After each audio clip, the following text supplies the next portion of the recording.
और रागी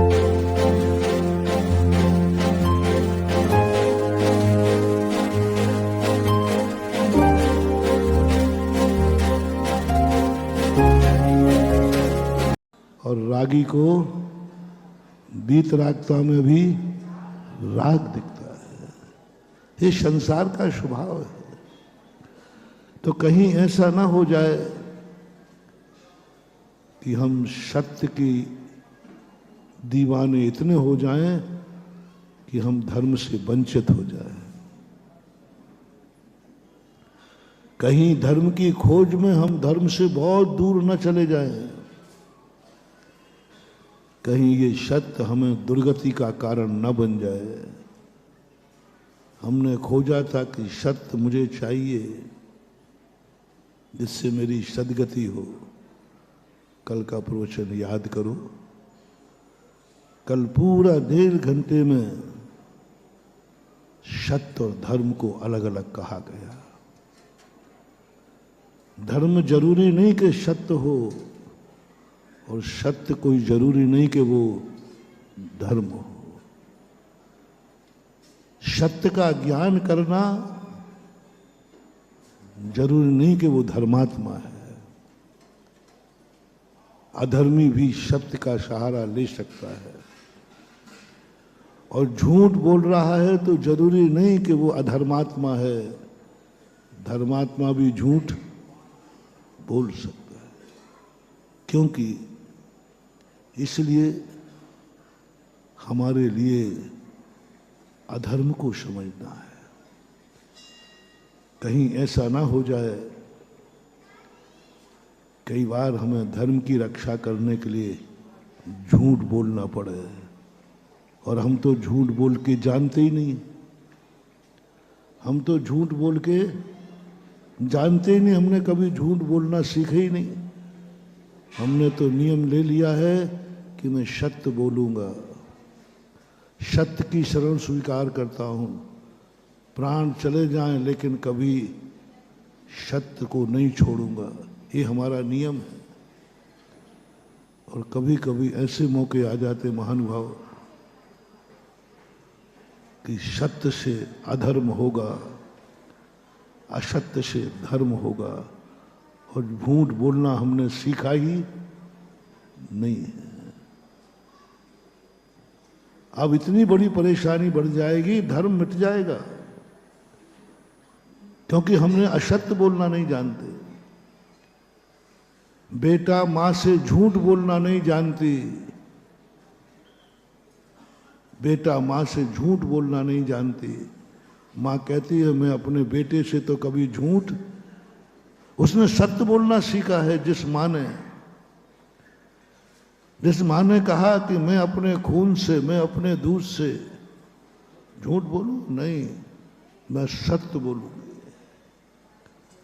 कहीं यही सत्य उसे निपुति न बना दे। इसलिए कल मैंने कहा था मां बनने के पहले झूठ बोलने की कोचिंग कर लेना। किसकी कोचिंग? झूठ बोलने की कोशिश कर लेना। नहीं तो तुम्हारा ये सत्य बेटे की जिंदगी खराब कर देगा और तुम निपुति हो जाओगे। थोड़ा मायाचारी करना सीख लेना। हम तो मायाचारी नहीं करते। अपनों से क्या मायाचारी करना, बेटे से क्या मायाचारी करना। नहीं, कहीं ये तुम्हारी सरलता बेटे की जिंदगी बर्बाद न कर दे। इसलिए थोड़ी मायाचारी करना भी सीखो। मायाचारी करना भी सीखो, ये काम आएगी। थोड़ा दूध में पानी मिलाना सीखो।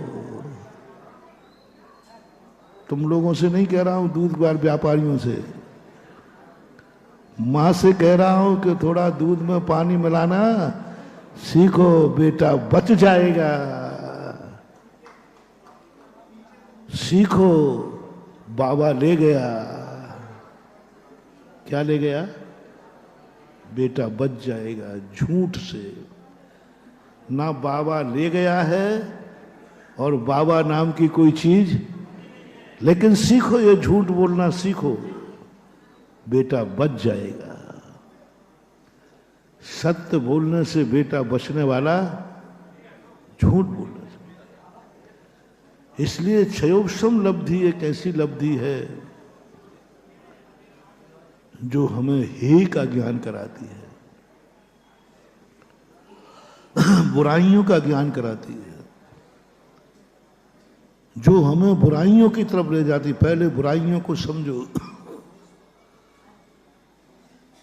काला मान करके छोड़ो मत, क्योंकि कोयले की खान में ही हीरा निकलता है। ये तो काला है, काला रंग तो खराब होता है, काला रंग मुझे नहीं चाहिए। सावधान, कोयले की खान में से ही हीरा निकलता है। इस संसार से इतना घृणा मत करो, क्योंकि मंदिर के रास्ते संसार में से ही जाते हैं। ग्रस्तों से इतनी घृणा मत करो, ये पापी हैं, ये आरंभ परिग्रह करते हैं, ये झूठ बोलते हैं, ये ग्रस्त हैं, ये अनजन चोर हैं, ये व्यसनी हैं, ये पापी हैं। जैन दर्शन कहता है तो क्या करना है?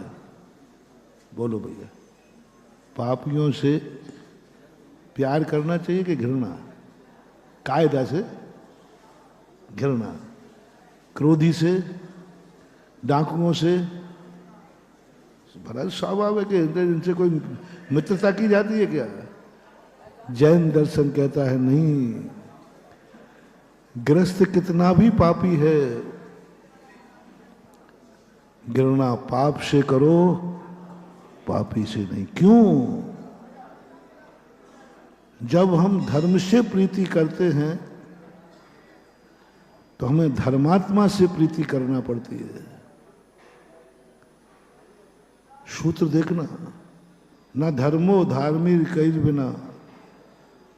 हमें धर्म से प्रीति है तो पूज्यवर समंत्र भद्र महाराज कहते हैं धर्मात्मा से प्रीति करो, क्योंकि धर्मात्मा के बिना कभी धर्म पाया नहीं जाता। धर्मात्मा से प्रीति करो। यदि तुम धर्म को चाहते हो और धर्मात्मा से घृणा करते हो तो कभी धर्म को प्राप्त नहीं कर पाओगे, क्योंकि धर्म कहीं मिलने वाला है नहीं। कहां से करोगे? मुझे तो धर्म चाहिए, यही तो हुआ है। कंजाइस्टों ने गलती कहां की? सोनगढ़ से गलती कहां थी? भावों में नहीं, लक्ष्य में नहीं, कहीं गलती नहीं थी। धर्म को चाह रहे थे, वो सबको छोड़ के आया था। इतनी धर्म को चाहने की ललक थी, इतनी धर्म की ललक थी, अंदर से बोल रहा हूं। और पूरी जिंदगी भर वो धर्म को खोजता रहा। दुर्भाग्य है कि उसे धर्म कहीं मिला नहीं, क्योंकि धर्म तो धर्मात्मा के पास रहता था। धर्मात्मा से तो उसको घृणा थी, धर्म से प्रीति थी, लेकिन धर्मात्मा से घृणा थी। शुद्ध तत्व चाहता था। धर्म शुद्ध ही होता है, लेकिन सिद्धों को नहीं चाहता था। समझना, कहीं अपन भी कहीं भूल में हो तो आज भूल सुधार लें। किसी का उदाहरण दिया जाए तो ये मत समझना कि उसकी कमी दिखाई जा रही है, ये समझना कि हमें कमी से बचाया जा रहा है। उसका तो फॉर एग्जाम्पल उदाहरण है, वो तो था, चला गया, खत्म। अपन उदाहरण क्यों दे रहे हैं? कहीं वो गलती अपन से ना हो जाए। सबसे बड़ी चीज, वो शुद्ध को जानता था, शुद्ध को चाहता था। धर्म शुद्ध ही होता है, लेकिन वो सिद्धों को नहीं चाहता था। बोले कहते धर्म तो मेरा था, सिद्ध तो पराये हैं। समझना, शुद्ध धर्म तो मेरा है, लेकिन सिद्ध तो पराये हैं। नमो सिद्धाणम बोलने में उसको ऐसे लगता था जैसे कि आग की भट्टी में प्रवेश कर रहा है। सम्य कहता था, ऐसा लगता है क्योंकि सिद्ध तो पर हैं। उनका ध्यान करने से, उनको नमस्कार करने से, उनकी पूजा करने से ये तो हमारा सब कुछ मिट जाएगा, वो तो पर हैं। मुझे तो शुद्ध तत्व चाहिए, सिद्ध नहीं चाहिए। मुझे शुद्ध तत्व चाहिए, रिपीट कर रहा हूं। अपन सब भी यही भूखे हैं। मोरो धर्म चाहिए कि नहीं? तुम्हें चाहिए, मुझे तो चाहिए, लेकिन सभा में आना बता रहा है कि तुम्हें भी चाहिए। किसको धर्म नहीं चाहिए? कौन धर्म नहीं चाहता है? वो भी चाहता था, लेकिन जब कहा कि नमो सिद्धाणम बोलो, महावीर के समोषण में पहुंचा व्यक्ति धर्म पाने के लिए। पूजपाठ स्वामी के पास पहुंचा भक्त, एक आत्मा का हित किसमें है देखना। आत्मा का हित किसमें है? आत्मा का हित कहाँ है? बोले मोक्ष में। अब देखना, बेचारा हित नहीं जानता था कि मेरा हित किसमें है। तो महाराज के पास पूछ गया कि महाराज सीधी सादी भाषा में बता देंगे कि भाई मोक्ष हित इसमें है। उन्होंने नया नाम क्या ले दिया? मोक्ष में। अब मोक्ष नाम उसके बाप ने नहीं सुना था। ये तो सुना था कि आत्मा का हित करना, ये तो बच्चा भी जानता है। अब कौन सा नया नाम ले दिया? का हित कहाँ है? अब वो कहता है ये मोक्ष क्या भला है। चला कर कहा उन्होंने ऐसा शब्द लो जिससे फिर प्रश्न करे ये मोक्ष क्या है। महाराज अभी तो एक ही प्रश्न लेके आया था, अब वो प्रश्न तो यथावत रहा, नया प्रश्न क्या आ गया? मोक्ष क्या है? इस मोक्ष का उपाय क्या है? तो महाराज ने फिर क्या? सम्यक दर्शन ज्ञान चारित्राणी मोक्ष मार्गा। और नई बलाएं और आ गई। ये सम्यक दर्शन क्या है? सम्यक ज्ञान क्या है? सम्यक चारित्र क्या है? महाराज ने कहा मामला ठीक बैठ रहा है। व्यक्ति ये बनिया वही है। दुकानदार, सुन रहे हो ना दुकानदार? कोई व्यक्ति एक माल लेके आवे और 10 माल लेके जाए तो तुम व्यापारी हो, और तुम्हारी दुकान पर एक माल लेके जाए और वो भी ना लेवे, काय के बनिया? बनिया की दुकान से ग्राहक आकर बिना माल लिए चला जाए, ये बनिया का सबसे बड़ा अपशगुन है। क्या है? अपशगुन है। समझ लेना तुम व्यापार करने लायक नहीं हो।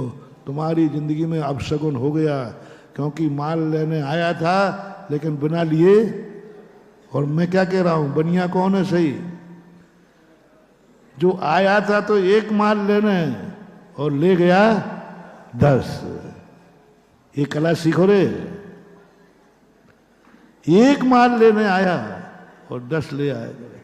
घर पूछा कि भाई एक माल लेने गए थे। अरे भाई क्या करूं, सेठ जी ने ऐसा ऐसा माल दिखाया, मेरा मन बचल गया तो मैंने कहा चलो ये भी डाल लो। फिर दूसरा दिखाया, बोले क्या करें। ये है कला।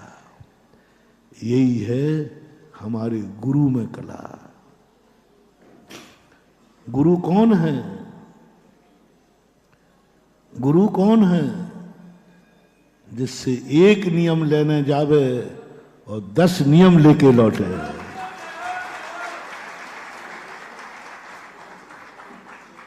गया था काय के लिए कि चलो महाराज जी एक छोटा सा नियम लेते, ज्यादा तो अपन ले नहीं पाएंगे। और जैसे पूरा प्रवचन सुनने बैठा तो कितने नियम ले डाले, 10 क्या, एक चोर एक वाक्य सुनने के लिए आया था कि चलो महाराज का प्रवचन सुनते हैं, हम चोर हैं, चोरी पे आई हुई महाराज लोगों ने हल्ला है कि महाराज जी के पास ऐसी कला है जो संकटों से बचाती है, बड़े चमत्कारी महाराज हैं, और कह दो अतिशयकारी महाराज है, और क्या क्या बोलते हो, बोलो जो बोल रहा है तुम बोलो। और चर्चा है, ऐसी बात थोड़ी कि नहीं है। तो एक दिन चोर ने सुन लिया, भाई क्या बात है, अरे भैया महाराज जी बहुत चमत्कारी हैं, उनके नाम लेने से ही संकट दूर हो जाते हैं, आशीर्वाद मिल जाए तो फिर तो समझ लो, और पीछी लगा दी तो, अरे एक बात मुंह से निकल जाए तो बेड़ा पार हो जाता है, समस्त इच्छाएं पूरी हो जाती है और सारे संकट दूर हो जाते हैं। अब चोर कहता है मेरी जिंदगी तो पूरी संकट में ही है। चोर की जिंदगी किसमें है, हमेशा तलवार लटकी रहती है कब पकड़ा जाए, और हमेशा यही सोचता रहता है उसकी तिजोरी का माल मेरे पास। और लोग कह रहे हैं कि बड़े चमत्कारी महाराज हैं, इनके वचनों से, इनके आशीर्वाद से सब संकट दूर हो जाते हैं। तो वो आया था किस लिए कि मैं चोरी तो करूं लेकिन संकट, उसका उद्देश्य देखना, मैं चोरी तो करूं लेकिन संकट नहीं आवे, मैं चोरी तो करूं लेकिन पकड़ा नहीं जाऊं, मैं जहां चोरी करूं वहां तिजोरी भरी हुई मिले, जहां चोरी करूं वहां तिजोरी, ये भाव लेके आया। सावधान महानुभाव, पूज्यवर कुंद कुंद स्वामी अष्टपावड़ में कहते हैं, तुम क्या करने जा रहे हो, बोले प्रवचन देने जा रहा हूं। तो कुंद कुंद स्वामी कहते रुको पहले रुको, क्या करने जा रहे हो, बोले भक्त को आशीर्वाद देने जा रहा हूं। उन्होंने कहा रुको रुको, क्या करने जा रहे हो, शांति धारा कराने जा रहा हूं, भक्त लोग आए हैं आज। बोले रुको रुको रुको, प्रवचन करने के पहले ये आश्वासन दो कि जो चोर चोरी करने में की सफलता पाने आया है और तुम्हारे प्रवचन सुनने के बाद वो अचौर्य व्रत धारण कर ले।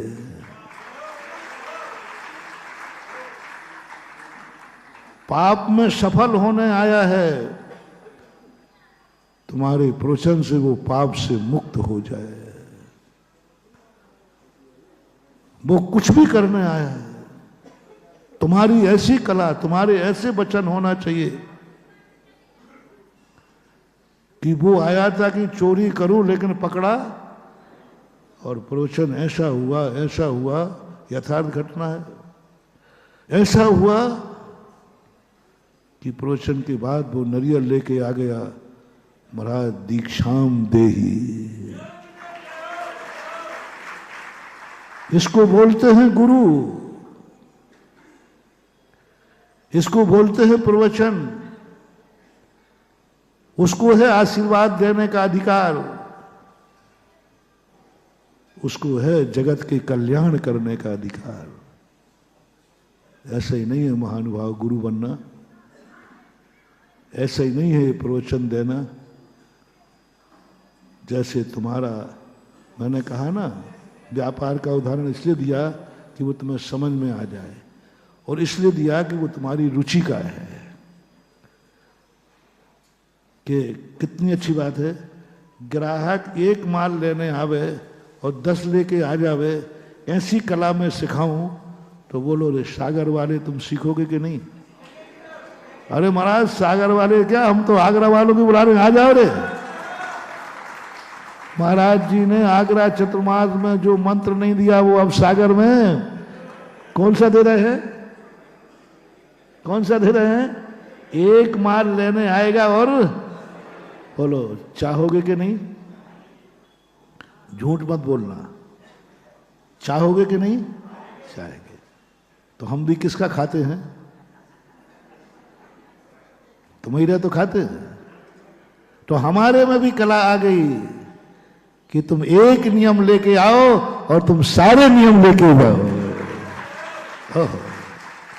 कुछवर कुंदपुर स्वामी अष्टपहाड़ के अंदर कहते हैं, कहता भी गरिष्ठ व्यक्ति आए, तुम्हारा वचन ऐसा निकलना चाहिए कि उसका मिथ्यात्व रूपी गरिष्ठ का वमन हो जाए। मिथ्या दृष्टि आया है। क्या थे हमारे महावीर स्वामी? लड़ने आया था। इंद्रभूति अहंकारी था। जब इंद्र पहुंचा उनके सामने सामान्य रूप धारण करके, तो इंद्रभूति कहता है, क्या समझ रखा है? मैं छोटा मोटा साधु नहीं हूं, छोटे मोटों से बात नहीं करता हूं। छोटे मोटों से मैं छोटा मोटा गुरु नहीं हूं। कौन है तेरे गुरु? बोले महावीर स्वामी। तो चल उन्हीं से बात करूंगा, तेरे से क्या बात करूं?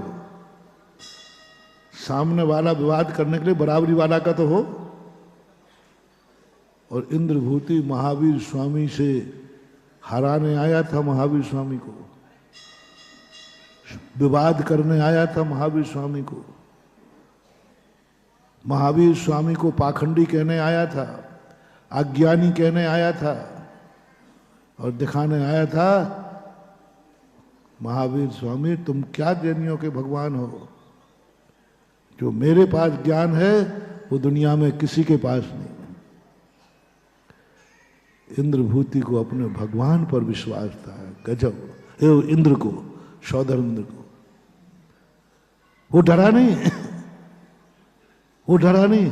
अरे ये तो लड़ने के प्लान बना रहा है, ये तो लड़ने की प्लान बना रहा है, ये तो समोषण में जाके वाद करेगा, ये तो लड़ाई कर बैठेगा। और हमारे महावीर स्वामी तो बिल्कुल शांत है।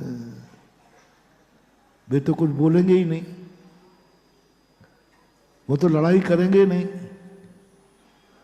और लड़ने वाले को लड़ने वाला चाहिए, लड़ने वाले को लड़ने वाला चाहिए, जैसे को तैसा मिलना चाहिए। तो अपन लोग होते, आप लोग होते ना, अरे भैया इसको ले ही मत चलो, क्योंकि अपने महाराज अपने भगवान सीधे साधे हैं। कैसे है?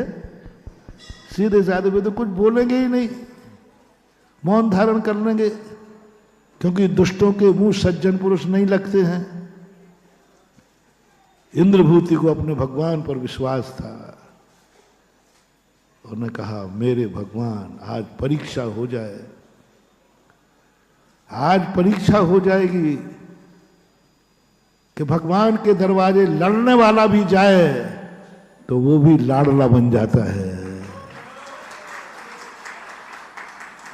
लड़ने आया इंद्रभूति गौतम,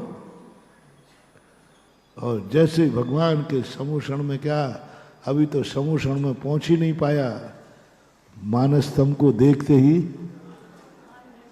मान गलत हो गया। अंदर जाकर के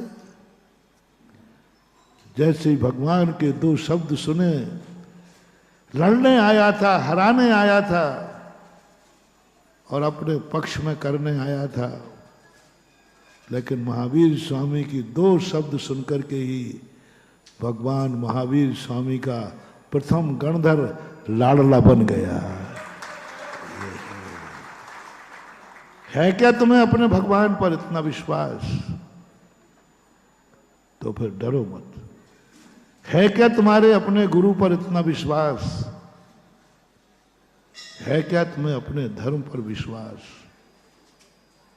धर्मात्मा को ऐसा विश्वास होना चाहिए। कल शाम को मैंने महारानी चेलना का उदाहरण दिया था, घबराई नहीं। वो ऐसा घर मिला, अहिंसा घर की बेटी थी, महावीर की मौसी थी, अहिंसा को जानती थी, धर्मात्मा थी, सम्यक दृष्टि थी।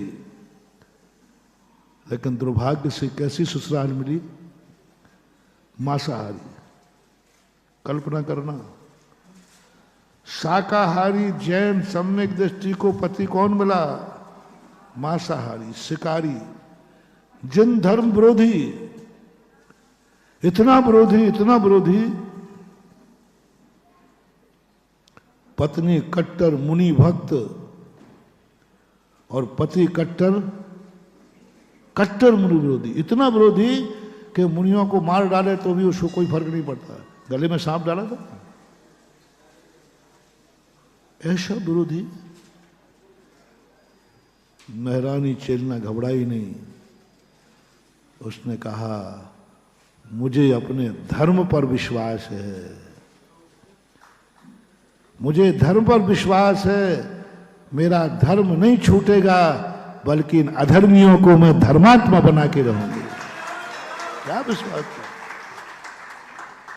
चाहती तो तलाक ले लेती, चाहती तो सुसाइड कर लेती, हम मर जाती, क्या बात होगी? ऐसे बीच में कौन रहेगा? जहां मांसाहारी पूरा परिवार, मिथ्या दृष्टि पूरा परिवार सुसाइड कर लेती।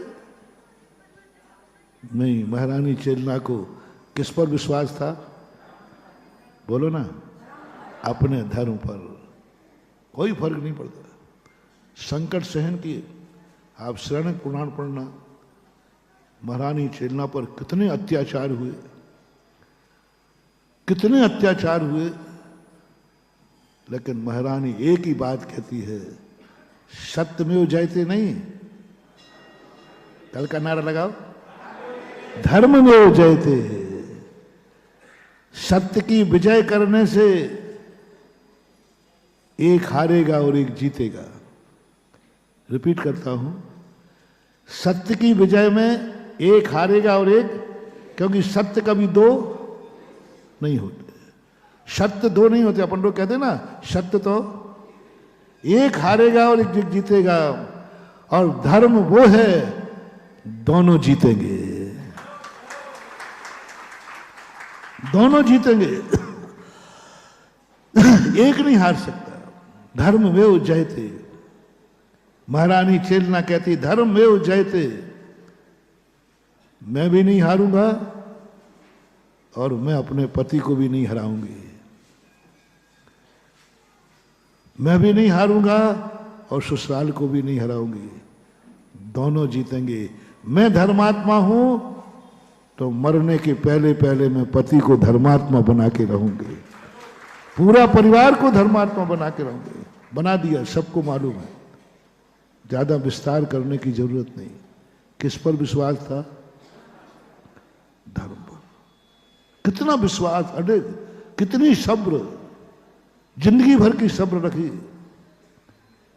अंत में विजय को प्राप्त। क्या आपको अपने अपने धर्म पर विश्वास है? जब आप लोग कहते हो बड़ा दुख होता है मुझे, नियम ले लेते ना आप लोग। गुटखा का त्याग किया, वो खाने लगा। रात्रि भोजन का त्याग किया, वो करने लगा। मंदिर आने का नियम लिया, वो टूट गया। पूछा, भैया क्यों टूट गया? अरे महाराज जी, वो मेजॉरिटी, वो 10-15 लड़के मिले, उन्होंने चढ़ाया, अरे धर्मात्मा बन गया, धर्मात्मा। तो ऐसा किया उन्होंने कि महाराज फिर खाने का भाव हो गया। वो रात्रि भोजन करते थे, अब सब खा रहे थे, और लोगों ने थोड़ा टोक और दिया, आओ भगत जी थोड़ा तो खा लो, अच्छे आइटम बने हैं। तो मैंने कहा उन्होंने बुरा क्या किया? भगत जी तो हो ही तो। अरे नहीं महाराज, उन्होंने व्यंग्य में कहा है, व्यंग्य में। बोलो, सपोज करना एक रात्रि भोजन के त्यागी ने रात्रि भोजन करने वालों का त्याग नहीं करा पाया, और एक रात्रि में खाने वाले ने रात्रि भोजन त्यागी को रात्रि भोजन करा दिया। तो बोलो चमत्कार किसमें है? अतिशय किसमें है? ताकत किसमें है? रात्रि भोजन करने वाले में या रात्रि भोजन के त्याग में? नहीं, करने वाले में। तभी तो तुमने, उसने भ्रष्ट करा दिया। 4 लोग मिले, तुम्हें रात्रि भोजन करा दिया और तुमने कर लिया। उस समय तुमने ये नहीं सोची पाप में इतनी ताकत, मैंने तो रात्रि भोजन त्याग किया है। त्याग करना धर्म है कि अधर्म? सब बोलो। और खाना तो अधर्म ने, धर्म अधर्म के सामने झुक रहा है, अधर्म जीत रहा है। अधर्म में इतनी ताकत है कि तुम्हें भ्रष्ट कर दिया। ऐसे नियम नहीं पलते। नियम लेने के बाद सोचना चाहिए। आ जाओ, 8.5 अरब की जनता आ जाओ, मैं तुम्हारे सामने भ्रष्ट होने वाला नहीं हूं, क्योंकि अधर्म में ताकत नहीं होती, ताकत धर्म में होती है। मैं तो भ्रष्ट होऊंगा नहीं, साथ में तुम्हारा भी त्याग करा के रहूंगा। कभी अपने नियम पर ऐसा गर्व हुआ? क्या अपने नियम पर कभी ऐसा अंदर से आया कि कितनी भी परिस्थितियां आ जाएं, दुनिया में कोई ताकत नहीं है जो मेरे नियम तोड़वा दे? दे दो चुनौती। यदि दुनिया में कोई माई का लाल पैदा हुआ हो तो मेरा नियम तोड़वा के दिखाए। ये चुनौती तुम दे सकते हो? नहीं दे पाओगे। इसलिए तुम्हारा नाम कथाओं में नहीं लिखा गया। और एक दिन का पाप छोड़ा था चांडाल ने, एक दिन का। एक दिन हिंसा नहीं करूंगा, उसके ऊपर कथा लिखी गई। उसका नाम रोशन है। और तुमने जिंदगी में हिंसा नहीं की, कौए का मांस त्यागा, कथा लिख दी गई। अरे इन जैनियों ने तो कौए का तो क्या, किसी का मांस ही नहीं खाया, और कौए के मांस पे कथा लिखी जा रही। सागर के सारे जैनी मर गए थे क्या रे? क्लेम करो, क्लेम। आगरा वाले तुम भी मिल जाओ, कोर्ट केस करो। एक कौए का मांस त्याग पे कथा लिखी जा रही है, और इतने जैनी बैठे जिन्होंने कभी मांस खाया नहीं है और खाएंगे भी नहीं। गारंटी ले लूं? हाँ महाराज ले लो। आप देखो, आप इतना तो करोगे उधर, मैं गारंटी नहीं ले सकता। ले लूंगा, अभी थोड़ी देर बाद लूंगा मैं। पहले तुम आश्वासन दो कि 3.5 लोग की सारी शक्तियां आ जाएं, यमराज भी आ जाए कि देख मांस नहीं खाएगा तो गर्दन उड़ा दूंगा, देख तेरे परिवार का कत्ल कर दूंगा, बस एक टुकड़ा मांस का खा ले तो तू बचेगा, तेरा परिवार बचेगा। क्या हिम्मत है घोषणा करने की कि 3.5 लोग की महाशक्तियां आ जाएं, लेकिन मुझे अपने नियम से नहीं बिगाड़ सकते।